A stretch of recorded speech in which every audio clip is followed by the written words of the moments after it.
as far as branches of the United States military, I think that the most practical one comes in the form of the Coast Guard, the United States Coast Guard, because if you really boil it down to people minding their own business, there's not a lot of reason for us to have military personnel in all these other countries.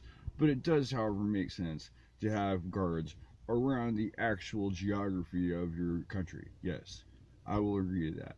So, that being said, the Coast Guard being the most practical branch of the military, I also like to say that their rescue swimmers happen to be probably the most elite in the country as far as being able to deal with amphibious weather living on the coast. Going out at crazy hours, they just had that rescue off of Port Orford where they have to get the guy off with the broken arm and it's 60-mile-per-hour winds, and they do it, man. They handle this shit like it ain't no thing. You know what I mean? And what I'm saying, the same kind of training they give these Coast Guard guys, to live their life in a semi hypothermic state is the way that we have to live our day-to-day life here in the Pacific Northwest. You know what I mean? And that if you're going to get out and function in this kind of weather, that you're going to have the rain slicks and the extra tufts, the rubber boots. You know what I'm saying? You got to have all that gear. And and I fucking, like, these guys I wash trucks with, I laugh, man, because they come with these cheesy ass little windbreakers and rain guards, because they don't want to carry around a bulky rain suit or whatever. Well, bro, if you don't want to stay alive in this weather bad enough to carry a bulky fucking rain suit, then you're probably not going to do anybody much good anyways. And so what I'm trying to say is that by these days when it's depressed, you want to stay inside because it's raining. You get up and you do that Oregon thing, you do that Northern California thing, you do that Pacific Northwest thing. You get out in the rain and you start a fucking campfire anyways. You smoke fish in the fucking rain. You fucking get her done, dog. You know what I mean? And by doing these things that we do already to keep ourselves functioning as human beings in the Pacific Northwest are the same things we're going to have to be prepared to continue into the birth of our new country whenever the United States runs out of money because they're too busy sending, shit across overseas, whatever the fuck that they want to make, whatever excuses they want to make for not coming through for the people on every level that they seem like they should. What I'm saying, man, is in the Northwest, in Jefferson State, we have to embrace the shitty weather and embrace, we go out here and we log in the rain. We go out here and we fish in the rain and the wind. And it's like,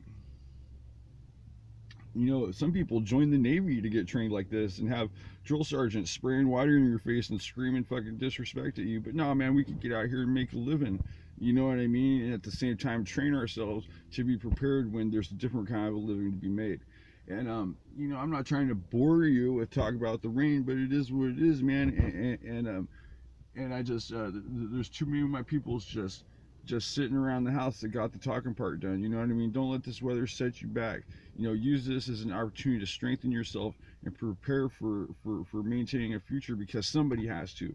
This government is not fucking looking out for you, so you have to look out for yourself. You have to look out for your family. You have to leave some form of sustainability that doesn't involve buying fucking oil, basically, or even sending people on gas runs to run the generator. You got to find a way around it, even if it's distilling high ethanol alcohol, high octane alcohol, whatever. You know what I'm saying? You gotta get your head around surviving because these motherfucking folks, these colonialists, they ain't trying to do nothing but expend every resource we have before they just cut loose and take out. When the going gets tough, these motherfuckers are going to get going, and you got to be prepared to function in any situation. And we can take advantage of this time of the year to be more, one